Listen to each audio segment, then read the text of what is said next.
Hello students, good morning. आपका SKS ई classes में स्वागत है। हम टॉपिक पढ़ रहे हैं फिक्स्ड ओवरहेड वेरिएंस अर्थात स्थायी ऊपरी व्यय विचरण।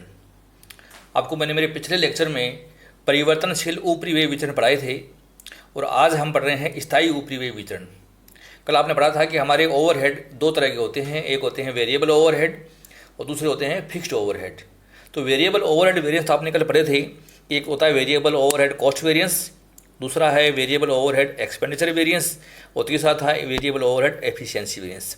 मैंने आपको कल इनके डिटेल फॉर्मूले बताए थे कि कैसे तो हम इनको समय के आधार पर ज्ञात करते हैं और कैसे हम इनको उत्पादन के आधार पर ज्ञात करते हैं। और एक प्रैक्टिकल क्वेश्चन के द्वारा दोनों विधियों से हम वेरिएबल ओवरहेड कैसे ज्ञात करते हैं, ये मैंने मेरे लेक्चर नंबर 9 में आपको डिटेल में समझाया था। आज का जो हमारा लेक्चर है वह है फिक्स्ड ओवरहेड कॉस्ट वेरिएंस पर। तो dear students, fixed overhead cost variance क्या है ये आपको पता होना जरूरी है। अर्थात हमारी वास्तविक उत्पादन के लिए प्रमापित स्थायी ऊपरी व्यय और वास्तविक ऊपरी व्ययों में जो अंतर होता है हम उसको फिक्स्ड ओवरहेड कॉस्ट वेरिएंस के नाम से जानते हैं। ये वेरिएंस दो प्रकार का होता है, फिक्स्ड ओवरहेड एक्सपेंडिचर वेरिएंस और फिक्स्ड ओवरहेड वॉल्यूम वेरिएंस। तो आपको पहले पता होना जरूरी है कि हमारा फिक्स्ड ओवरहेड एक्सपेंडिचर वेरिएंस क्या होता है, अर्थात व्यय विचरण हम बोलते हैं इसको, व्यय विचरण। तो डियर स्टूडेंट्स, यह है स्थिर ऊपरी व्यय लागत विचरण का वह भाग है जो बजट में निर्धारित स्थिर ऊपरी व्यय तथा उस अवधि में वास्तविक स्थिर ऊपरी व्यय की व्यय की गई राशि में अंतर के कारण उत्पन्न होता है। दूसरा भाग है इसका फिक्स्ड ओवरहेड वॉल्यूम वेरिएंस, अर्थात स्थायी ऊपरी व्यय परिमाण विचरण या मात्रा विचरण भी हम इसको कहते हैं। यह विचरण भी हमारा स्थायी ऊपरी व्यय लागत विचरण का वह भाग है जो उत्पादन स्तर अर्थात हमारा पूर्व निर्धारित उत्पादन स्तर और वास्तविक उत्पादन स्तर में अंतर के कारण स्थिर ऊपरी व्ययों के अधिक या कम वसूल होने अर्थात ओवर रिकवरी और अंडर रिकवरी फिक्स ओवरहेड के कारण पैदा होता है। इसकी गणना कैसे करेंगे ये हम डिटेल फॉर्मूले के आधार पर समझेंगे। वॉल्यूम वेरिएंस हमारा 3 प्रकार का होता है, एफिशिएंसी वेरिएंस, कैपेसिटी वेरिएंस और कैलेंडर वेरिएंस। तो फिक्स्ड ओवरहेड एफिशिएंसी वेरिएंस क्या है, हम इसको कार्य कुशलता या दक्षता विचरण के नाम से भी जानते हैं। तो श्रमिकों की कार्य कुशलता में परिवर्तन के फलस्वरूप उत्पादन स्तर में हुए परिवर्तन के कारण इस प्रकार का विचरण हमारा उत्पन्न होता है। यह उत्पादन की प्रमापित मात्रा व वास्तविक मात्रा के अंतर के फलस्वरूप स्थिर ऊपरी व्ययों के अधिक या कम वसूल होने का माप प्रस्तुत करता है। तो एक तरीके से कुशलता को मापने का विचरण है। फिर आता है हमारा फिक्स्ड ओवरहेड कैपेसिटी वेरिएंस, इसको हम क्षमता विचरण के नाम से जानते हैं। यह विचरण संयंत्र और उपकरणों के अधिक या कम उपयोग के कारण स्थिर ऊपरी व्यय की कम या अधिक वसूली को प्रकट करता है। इसे आइडल कैपेसिटी वेरिएंस अथवा आइडल टाइम वेरिएंस भी कहते हैं। इसकी गणना करने के लिए आपको ये पता होना जरूरी है कि हमारा बजट डेज और एक्चुअल डेज समान है या असमान। अगर हमारे बजट दिवस और वास्तविक दिवस समान है तो ये सिंपल तरीके से निकलता है, और बजट दिवस और वास्तविक दिवस असमान है तो ये रिवाइज तरीके से निकलता है। और जब भी आप इसको रिवाइज तरीके से निकालेंगे तो एक वेरिएंस का और उदय होता है, वो होता है फिक्स ओवरहेड कैलेंडर वेरिएंस। अर्थात फिक्स ओवरहेड कैलेंडर वेरिएंस का उदय कैपेसिटी वेरिएंस में डेज में असमानता के कारण होता है। तो स्टूडेंट्स, कैलेंडर वेरिएंस पूर्व निर्धारित बजट के कार्य दिनों व वास्तविक कार्य दिनों में किन्हीं कारणों से जो अंतर आ गया है उसकी वजह से उत्पन्न होता है, और इन तीनों वेरिएंस का आप योग कर दें तो वॉल्यूम वेरिएंस के बराबर होता है, और वॉल्यूम और एक्सपेंडिचर का योग कर दें तो फिक्स ओवरहेड कॉस्ट वेरिएंस के बराबर होता है। इन ऊपरी व्ययों की विचरणों की गणना आप दो तरीके से करते हैं, समय के आधार पर भी कर सकते हैं और उत्पादन मात्रा के आधार पर भी कर सकते हैं। तो इनकी गणना कैसे करें, इनके क्या सूत्र हैं, वो डिटेल में हम आज के लेक्चर में पढ़ना चाहते हैं। तो डियर स्टूडेंट, जब भी आप स्थायी ऊपरी विचरण ज्ञात करें तो आपको पहले ये मान के चलना है कि हम समय के आधार पर ज्ञात करें या उत्पादन के आधार पर ज्ञात करें। आपको ये पहले तय करना होगा। आपके पास जो गिवन डेटा है उनका आधार मान के चलिए आप। आप किसी भी मेथड से हल करें, हमारे सॉल्यूशन पर कोई प्रभाव नहीं पड़ेगा, विचरण बराबर आएंगे। तो इसका याद करके दो मेथड हैं, on the basis of time और आवर्स और on the basis of output और प्रोडक्शन। जब भी आप ये विचरण याद करें तो हमें दो बेसिक कैलकुलेशन सबसे पहले कर लेने हैं, ये ध्यान रखना। एक तो है स्टैंडर्ड आवर्स का, जैसा मैंने आपको वेरिएबल ओवरहेड वेरिएंस में बताया था, दोनों में गणना करने का सेम ही तरीका है। तो budgeted hours upon budgeted yield into actual yield करके आपको सबसे पहले स्टैंडर्ड आवर्स निकालने हैं। फिर हमें निकालने standard rate per hour. Formula इसका budgeted fix overhead upon budgeted hours. तो ये प्रति घंटा हमारे स्टैंडर्ड रेट बन जाएगी फिक्स ओवरहेड की। इनकी एब्रीविएशंस मैंने आपको यहाँ समझा दिए हैं। BH means budgeted hours, BY means budgeted yield, AY means actual yield, SH means standard hours, BH means budgeted hours, AH means actual hours और BFO means budgeted fixed overhead और AFO means actual fix overhead. और अगर आप output basis से हल करते हैं तो भी दो गणनाएं करनी है आपको। एक निकालना है स्टैंडर्ड यील्ड, इसका फॉर्मूला है budgeted yield divide by budgeted hours गुणा एक्चुअल आवर्स। तो हमारा बजट स्टैंडर्ड यील्ड अर्थात हम प्रमाप उत्पादन निकाल लेंगे।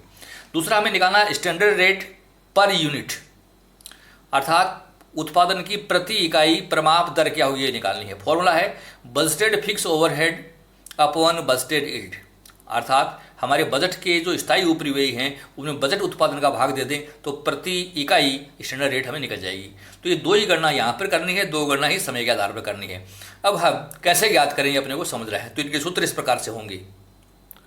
हमारा पहला वेरिएंस है फिक्स्ड ओवरहेड कॉस्ट वेरिएंस, अर्थात हमारे प्रमापित स्थायी उपरिव्यय वो वास्तविक स्थायी उपरिव्यय का अंतर होता है। याद करने का तरीका जो आपने यहाँ SH ज्ञात किया है और जो SR ज्ञात किया है दोनों गुणा कर लीजिए, स्टैंडर्ड आवर्स गुणा standard rate minus actual fix overhead. और अगर आप उत्पादन के आधार पर निकालें तो एक्चुअल यील्ड गुणा standard rate minus actual fix overhead कर दीजिए। तो ये हमारा पहला वेरिएंस इस प्रकार से हम निकाल सकते हैं। सेकंड वेरिएंस हमारा है fixed overhead expenditure variance.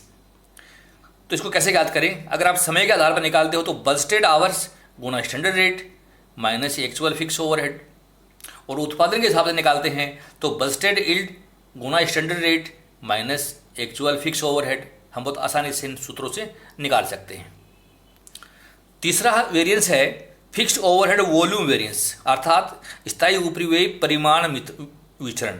Formula है on the basis of hours में स्टैंडर्ड रेट कोष्टक में standard hours minus budget hours, अर्थात प्रमाप घंटे व बजट घंटे के अंतर को स्टैंडर्ड रेट से आप मल्टीप्लाई कर दीजिए तो ये वेरिएंस आ जाएगा। और फिक्स ओवरहेड वॉल्यूम वेरिएंस अगर आप उत्पादन के आधार पर याद करते हैं तो स्टैंडर्ड रेट जो आपने यहाँ याद की थी और actual yield minus budgeted yield कर दीजिए। आपको ये ध्यान रखना है, चाहे आप समय के आधार पर याद करें चाहे उत्पादन के आधार पर, अगर हमारा वेरिएंस प्लस में आ रहा है तो वो फेवरेबल है और अगर माइनस में आ रहा है तो एडवर्स कहलाएगा। इन दोनों में फर्क क्या है समझिए। तो जहाँ देखिए आपने यहाँ SH लिखा था वहाँ हमने AY लिखा है, तो SH की जगह आपको AY यूज करना है जब आप उत्पादन के आधार पर निकालोगे।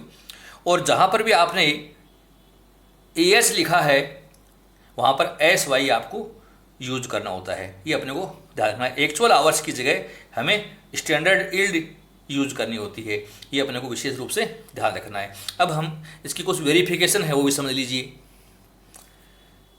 Fixed overhead cost variance equal to होता है fixed overhead expenditure variance plus fixed overhead volume variance, अर्थात स्थायी उपरिव्यय व्यय विचरण व स्थायी उपरिव्यय परिमाण विचरण को जोड़ दें तो स्थायी उपरिव्यय लागत विचरण हमारा आ जाएगा, चाहे समय के आधार पर हल करें चाहे आप उत्पादन के आधार पर हल करें।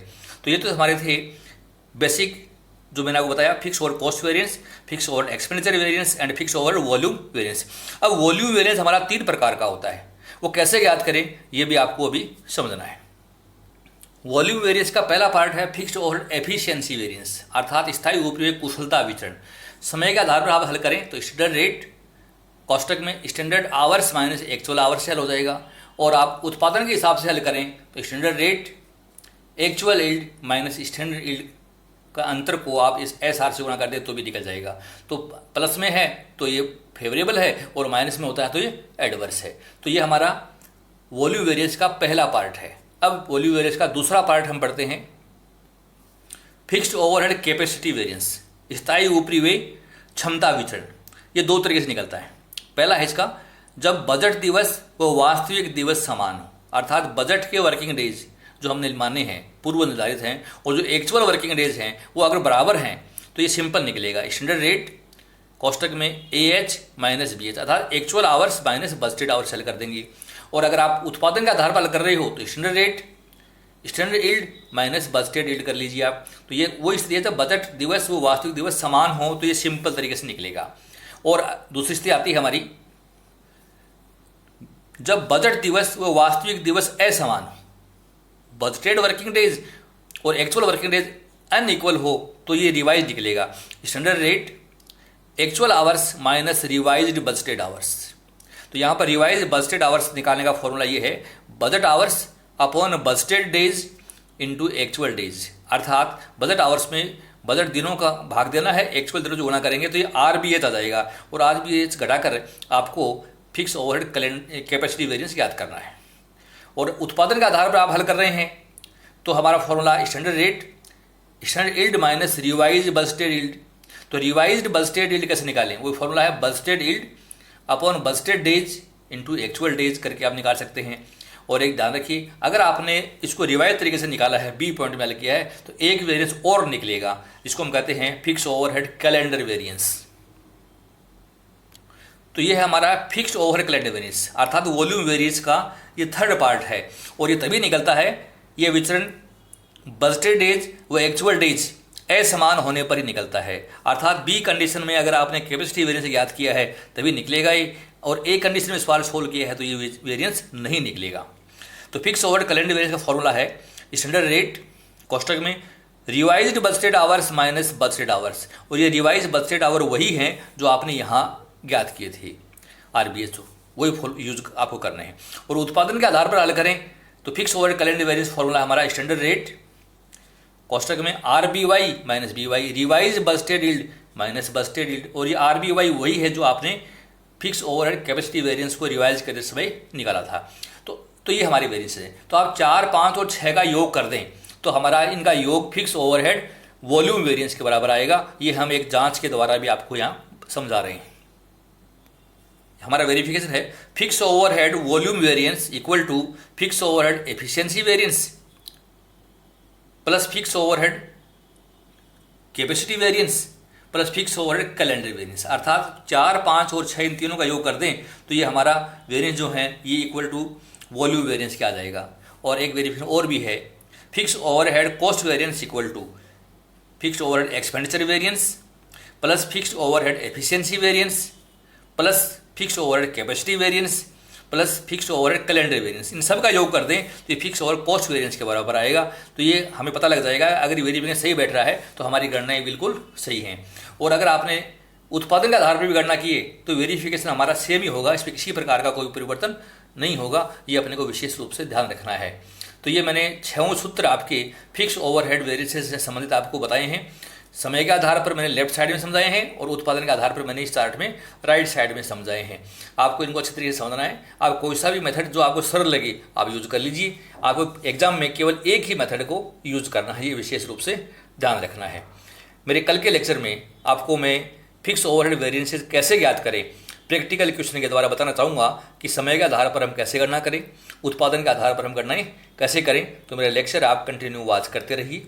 आपको अगर मेरे बनाए हुए ये सूत्र जो मैंने आपको समझाए हैं सरल लगे, समझ में आए तो इनको आप लाइक कीजिए और अपने फ्रेंड्स में अधिक से अधिक शेयर कीजिए। और मेरा चैनल SKS ई क्लासेस अगर आपने सब्सक्राइब नहीं किया है तो चैनल सब्सक्राइब कीजिए ताकि आपके पास प्रतिदिन मेरे वीडियो लेक्चर प्राप्त होते रहें। लेक्चर सुनने के लिए बहुत बहुत धन्यवाद। Thank you so much.